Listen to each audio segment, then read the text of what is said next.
Многу често на социјалните мрежи слушаме за нарциси и емотивно недостапни луѓе. Не секоја емотивно недостапна личност е нарцис, но едно е сигурно. Секој нарцис е емотивно недостапна личност. Границите понекогаш се замаглени, па често на емотивно недостапните личности може да им се залепи етикета нарцис.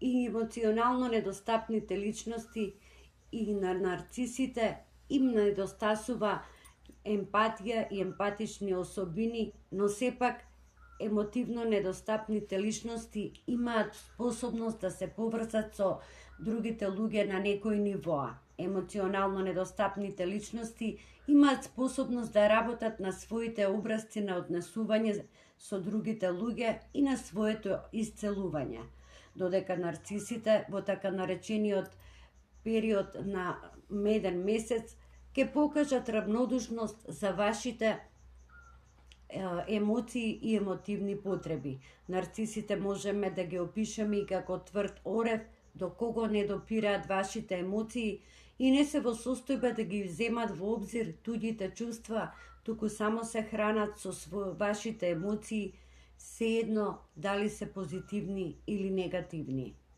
Не име гајле дали ќе повредат некого, се додека од вас го добиваат она што тие го сакаат, а тоа се вашата енергија и внимание. Нарцисите важат за тврдокорни и крути и тешко е да се променат како возрастни личности. Тие скоро никогаш не бараат стручна помош. Нарцисите патат од онаа така наречена нарцистичка повреда, која влече корени во нивното детство поради занемарување, малтретирање и оневозможување на детето да почне да ја гради својата личност.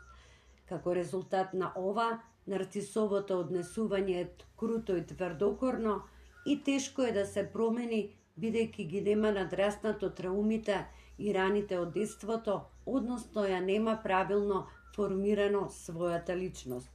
Многу нарциси не бараат стручна помош, затоа што не веруваат дека воопшто имаат некаков проблем. Емоционално недостапната личност ќе има проблеми и потешкоти да се посвети само на една личност или на било што друго освен на себе си и на необврзувачки врски, затоа што се плаши дека ќе биде повредена или затоа што не е во животна фаза да биде само со една личност или партнер.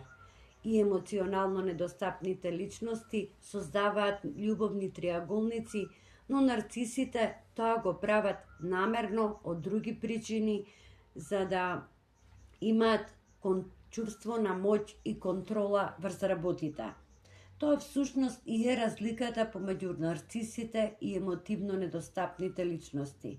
Емотивно недостапните личности може да бидат емотивни во одреден период од животот, после раскинување долга врска, повреда во врската, преживување неверство и слично, и во тој период можат да бидат емотивно недостапни, додека им се случува тоа, додека нарцисите се емотивно недостапни целиот свој живот. Драги мои, доколку ви се допаѓаат вакви слични теми на кои зборувам од мој агол, ве поканувам да го заследите мојот канал.